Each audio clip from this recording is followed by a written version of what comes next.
Our next speaker is Dr. Charlotte Jones of the Pol Roger portfolio, who has been delving deep into the Champagne House's history. Charlotte has a PhD from University College London and now works at Pol Roger portfolio, where she has been spending much of the last year researching the relationship between Churchill, his favourite champagne house, and the history of Epernay during the First and Second World Wars. Pol Roger's award-winning champagne certainly had a liberating effect on Churchill, and his friendship with the Det Pol Roger, as we are about to hear, grew out of their shared love of freedom and determination to resist fascism. The International Churchill Society would like to acknowledge Pol Roger's consistent generosity in providing liquid sponsorship for our events. And we are hugely grateful to James Simpson, Managing Director of Pol Roger UK.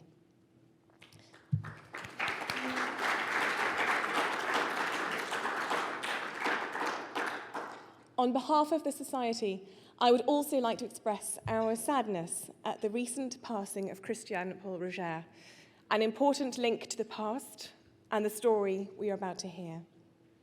Welcome, Charlotte.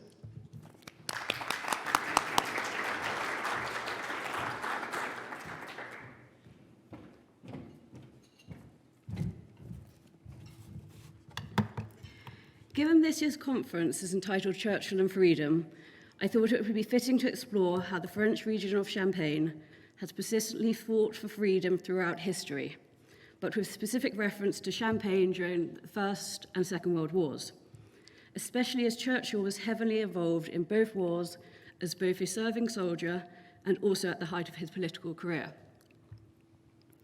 In addition, Churchill had a passion for France. He was a Francophile. He enjoyed champagne, particularly Pol Roger.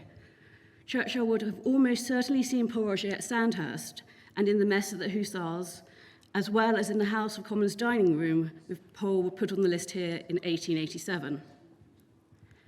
However, the first proof of any significant purchasing comes in 1908 with his acquisition of Pol vintage 1895 and vintage 1900, perhaps to celebrate his marriage to Clementine in that year.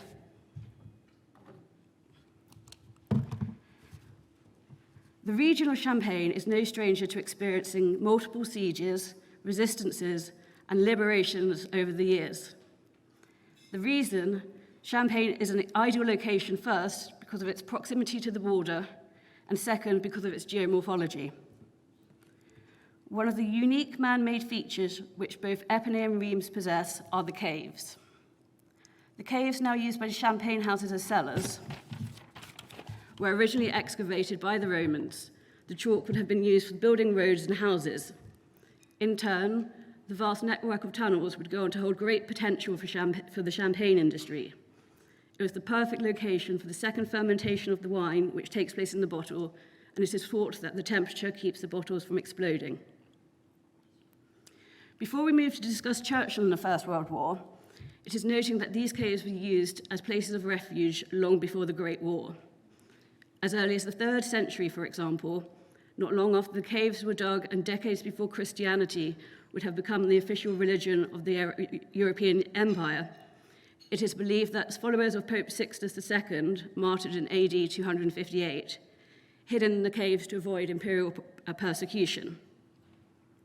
Over the succeeding centuries, numerous further wars were fought primarily in the Champagne region.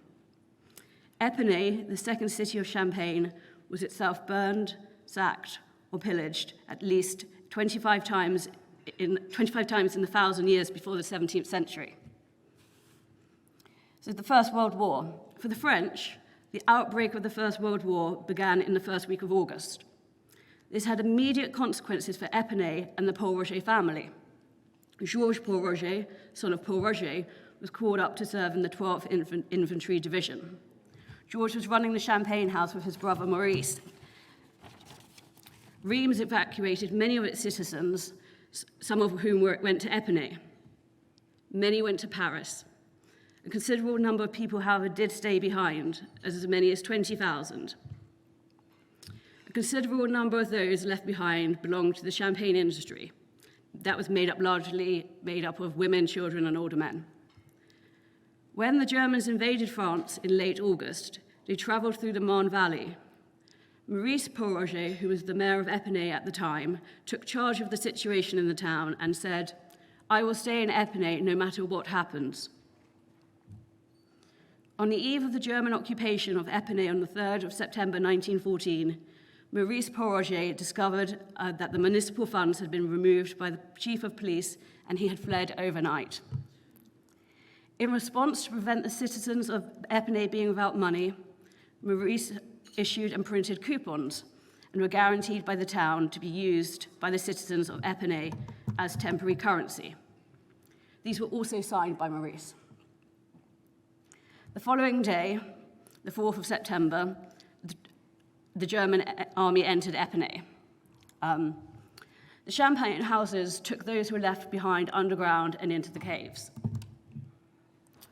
However, victory of the French army in the First Battle of Marne caused the Germans to leave Epernay on the 11th of September. This would have been a huge relief for the Champagne houses who would have begun harvesting soon. Pol Roger began to harvest early on the 21st of September. Maurice was effectively in charge not only of the city, but also of the harvest, in which he was helped by the local vet, a horse, one car, but much more usefully, a selection of runners and cyclists. The grapes were picked by those not on the front line. They were picked by the old men, old women, and children. A number of pickers were significantly injured during the vintage, but the grapes were picked, and most significantly, the growers were paid with banknotes printed and signed by Maurice himself. The 1914 harvest was one of the finest of the 20th century. It has been said that for the 1914 harvest, the grapes were picked to the sound of gunfire, but it was drunk to the sound of trumpets. Move forward 2 years to 1916, and less than 200 miles away, at the age of 41, we find Winston Churchill fighting in the trenches at Ploegstelle. For those who served there, it became known as Plug Street. Churchill even painted the town.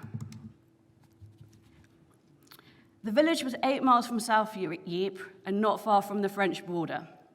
Churchill found himself there following his resignation from the government on the 12th of November 1915, following the ill-fated Gallipoli campaign.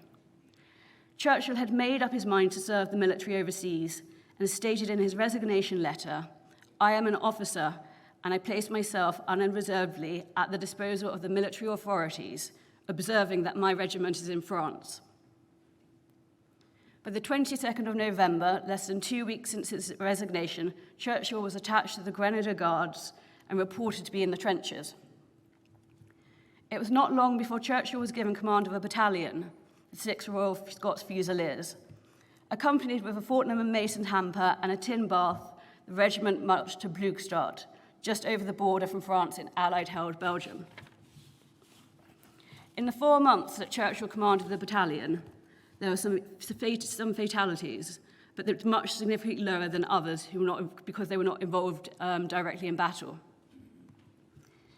He told his officers, "Laugh a little and teach your men to laugh." He continued, "War is a game that is played with a smile.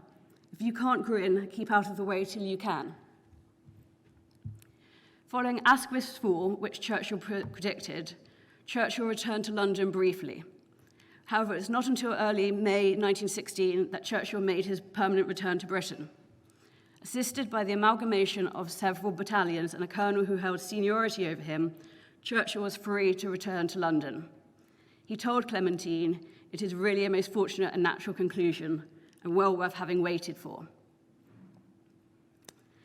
It is worth noting during the First World War that production continued out of Epernay. Some 5,000 dozen bottles of the Pol Roger vintage 1911 were sent to the Allied front for officers' messes. Epernay was spared the worst of the bombardment from the German lines.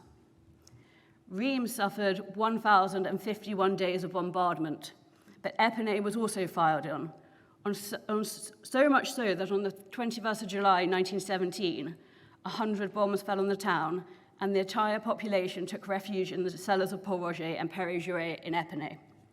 It helped that these cellars were 90 feet deep. So now I'm going to look at the Champagne region during the Second World War. What differentiated the Champagne region of the First World War and that of the Second World War is that the Nazis appreciated the value of champagne and enjoyed its taste. Instead of being shelled, it would become occupied. On the 10th of May 1940, Germany invaded France. On the same day, Epernay was attacked by German bombers and many citizens of Epernay began to leave.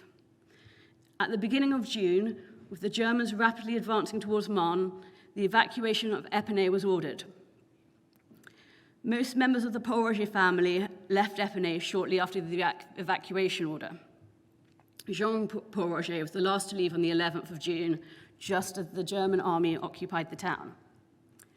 The enemy troops were met with no resistance as they found Epernay largely deserted.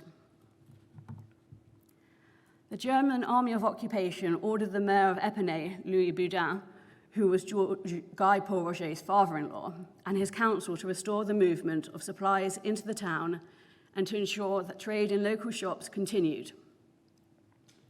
Between the 19th and 28th of June, the mayor and his colleagues did their best to restore order and encourage trade in Epernay under the harsh pressures imposed by the German authorities.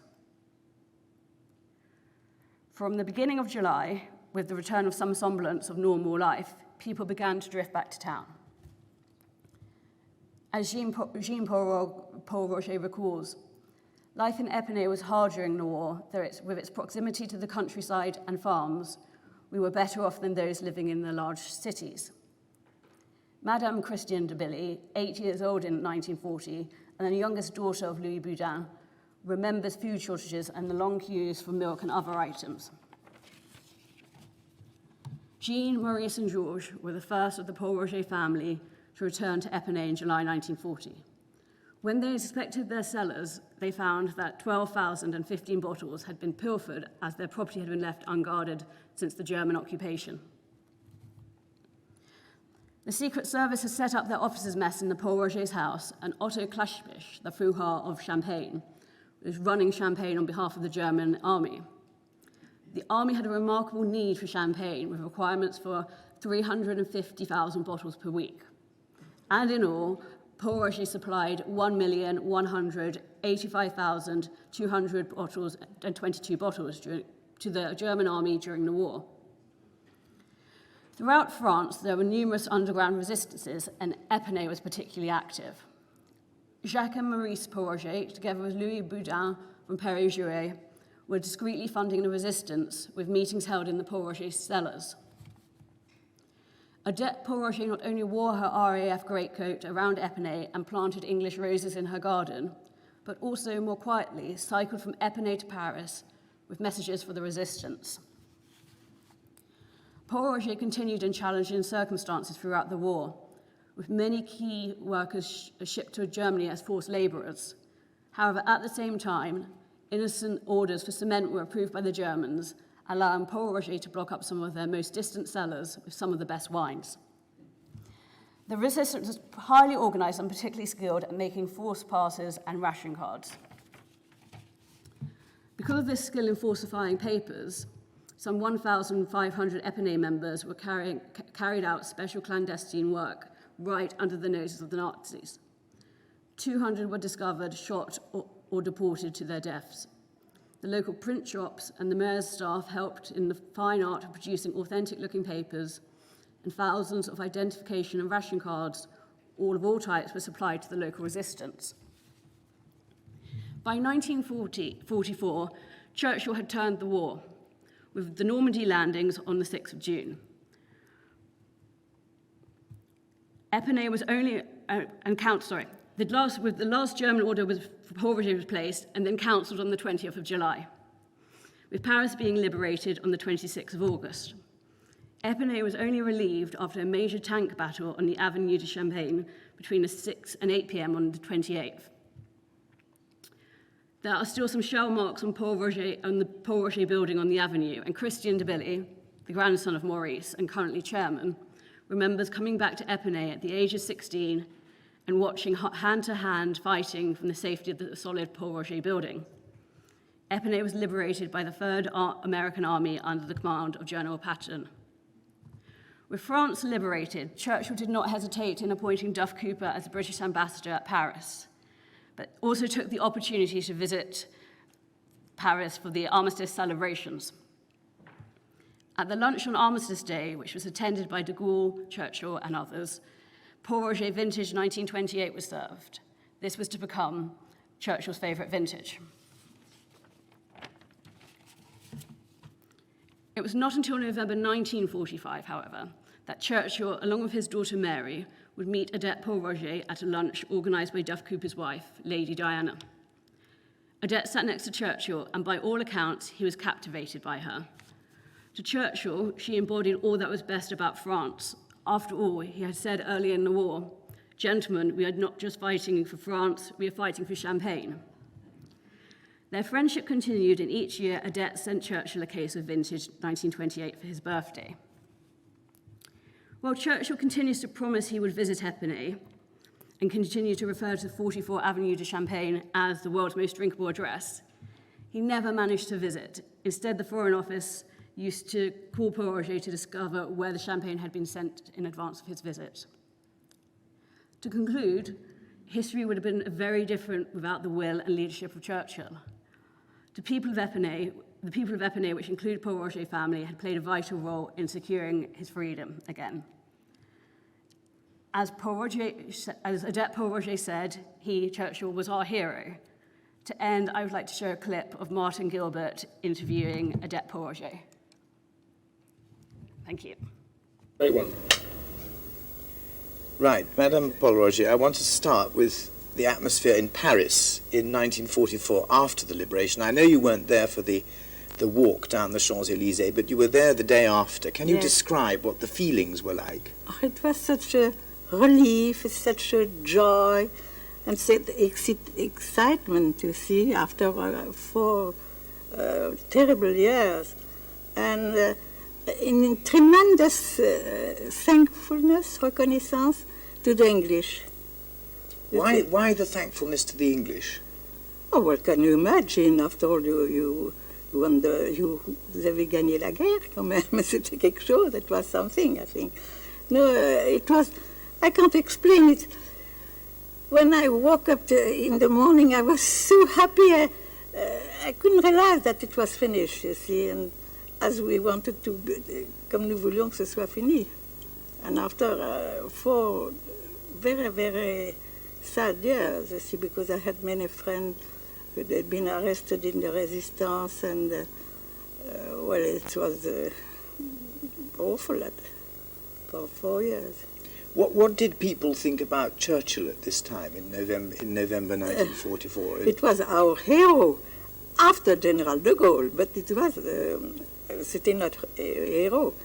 Et nous étions tellement reconnaissants de ce qu'il avait fait pour what he did, his courage, his volonté, how do you say, his will, and really it was, for us, it was like a sort of God. Did French people see him as a saviour? Oh yes, I'm sure they do. Can you explain that to me? Well, there is nothing to explain. After all, he was the man who represented la guerre, la résistance, la volonté de vaincre. Il a été l'homme qui a sauvé quand même la France, l'Angleterre, le monde. Thank you. And now I would like to take some questions.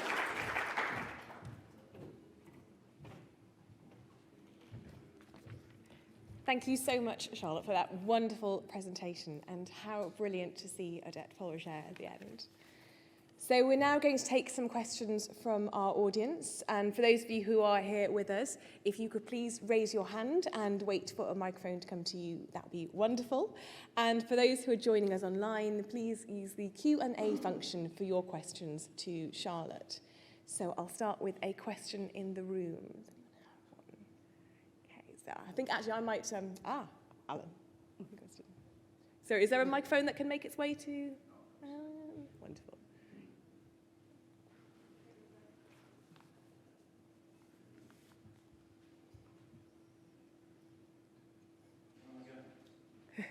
To the front table, Andy.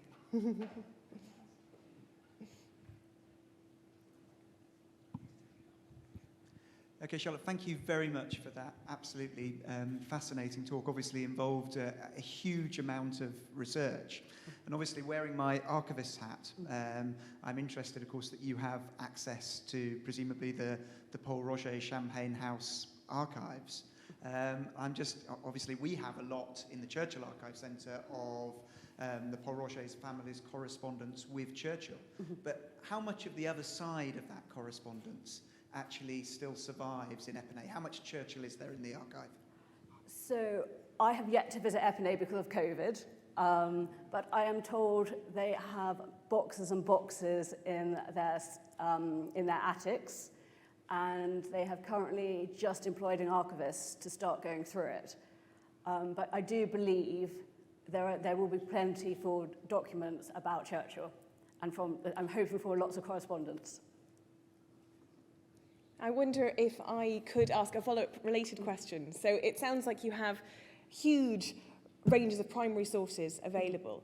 And I wonder if there's any consideration of having some sort of display or exhibition in situ to talk about Churchill's connection with Epernay. Is that something that Pol Roger might consider? I think that sounds like a very good idea, Catherine. I think it's something that Pol Roger would most definitely consider, definitely coming up to 2024, which is not only the 150th anniversary of Churchill's birth, but also 175 years since the beginning of Pol Roger. So that would be something definitely would like to do before then. Yes. Yes. And I might add to that as well, it will also be 100 years since Churchill bought Chartwell. So that's going to be a big year, I think. Got to get that plug in there. And I think as well, one thing that I find really interesting, and I love that you showed the Plug Street paintings. Again, another plug, one of which is at Chartwell. Is there anything about Churchill and painting and champagne and that relationship, or did it tend to be, from your awareness, was it more mealtime socialising? When was it he sought comfort in champagne most? I think most was during lunchtime, and then towards the evening. But he had a preference for the imperial pint, which is somewhere between the half-size bottle that we have now and the full-size. For him, that was just enough for lunch. Yes. But he also painted Pol Roger. In the painting that's at Chartwell, the Bottlescape, there is an imperial pint of Pol Roger there. Yes, Bottlescape. It's a wonderful painting, actually. It's very unusual in that it's actually technically very difficult to paint bottles because you're dealing with symmetry and reflection, but it's an incredibly well-executed painting.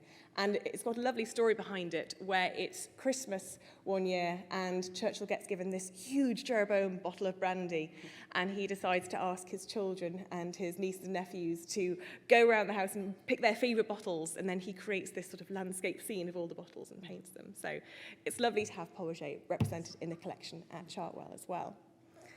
I think we might have another question in the room. Yes. Have you heard anything about the various rumors that during the Second World War, some of the champagne that was delivered to the Germans was less than it was billed as? That the better parts were not just walled up in caves, but Yes, absolutely. deliberately kept out of the bottles with labels suggesting it was something it wasn't. That's absolutely true. There was one champagne house who were known for filling the bottles with fizzy ditch water, so to speak. And now the name escapes me, but the head of the champagne house ended up in prison for a couple of weeks because of it. Because the Germans then appointed someone who knew all about champagne, so there's no way of getting past them now. Yes, so. I think we have another question from our audience. Oh, if you could wait for the microphone for one moment. Just to make sure our online audience can hear. Thank you. Yes, a related question. There have been books written about the way that the Nazis had raided the cellars of Bordeaux and Burgundy and made off with vast quantities of great vintage, and how villagers had hidden some of their best stuff through very artful means. Did anything like that go on Champagne, were there any special vintages that people took care to hide away so that they could not be stolen and, say, sent back to the homes of officers in Germany? Yes, that was definitely the case. What they would do was, as I said, they would order cement just for like small building projects for the cellars, and then they would build walls, and then hide the champagne behind that walls. But it was, if you got caught, it was very, very difficult, very dangerous. So. But what helped with Pol Roger was that there was a cellar collapse in 1900, and so a lot of they just left it, and they couldn't build over it, so they built new cellars. So that's why they have such an extensive range of back vintages, because they just started excavating them in the last couple of years. So, yeah. Because they took robots in to take out the bottles. Wonderful. And I think we have another question from our live audience. Yeah, simple question. Any of the 28 left? No, Churchill drank it all. Worth asking, though, definitely. Okay, do we have any other questions in the room? I think we have another, one just in here. Hello? Oh, which way are we heading? Too many questions. Can you tell us about the origin of the cuvée, Sir Winston? So it was made in his honour because he liked a particularly robust champagne. So when he died, Adept Pol Roger asked that there be black arms around the bottle. And so it was made, it's a very special blend, and it's a very special vintage to reflect the robust nature of the champagne that he particularly enjoyed. Because there wasn't any, for example, there wasn't any white foil Brut Reserve until 1955. So that's how it came along, because not every year you do not get a cuvée Sir Winston Churchill. So that was made in his honour. And it was released in, 1984, the first cuvée. Wonderful, thank you. I think we have another question from the room. Oh. Yes. Oh. Dr. Jones, you hold a doctorate and you work for a wonderful champagne company. Could you tell us something about yourself and why you chose to come to the champagne company and whether you like champagne? Of course, I love champagne. My doctorate was actually on the revival of the Turkish bath, the revival of the Turkish bath in Victorian Britain, the hammam. And yes, Churchill did take Turkish baths. I have receipts of him having taken them at the RAC Club. And I decided I didn't want to go into academia anymore, and I thought that Pol Roger was a wonderful company to work for, and I've been here for a couple of years. Brilliant. I think we might have another question from our online audience. Yes, this question's from Eileen. She asks, when was the Winston Churchill vintage first offered, and how does it differ from the other vintages? So that's a similar question to one I've received over here. So it first released in 1984 at Blenheim in Magnums. It differs in that it's more robust. I'm not allowed to tell you what it's comprised of, but it has a quite... Safe space, you can tell us all. You know. But it might be slightly Chardonnay heavy, so to reflect Winston Churchill, his taste of the time. Wonderful, thank you very much. Any other questions in the room? I think I might ask one, if I may. The ongoing connection between Winston Churchill and Champagne, it's a very strong one. It permeates through Pol Roger. And I'd be interested to know, has there ever been a consideration of another historic figure to associate, or is Winston Churchill unrivaled? I think at the moment Winston Churchill is definitely unrivaled. I think that would get a bit too complicated. Brilliant. And was it his particular affinity? Are there other figures from history that you might be aware of who were consumers of Pol Roger? Not to the extent of Churchill. Okay, he wins. He wins, okay. hands down, yes. Brilliant. Another question in the room, if there's a microphone available.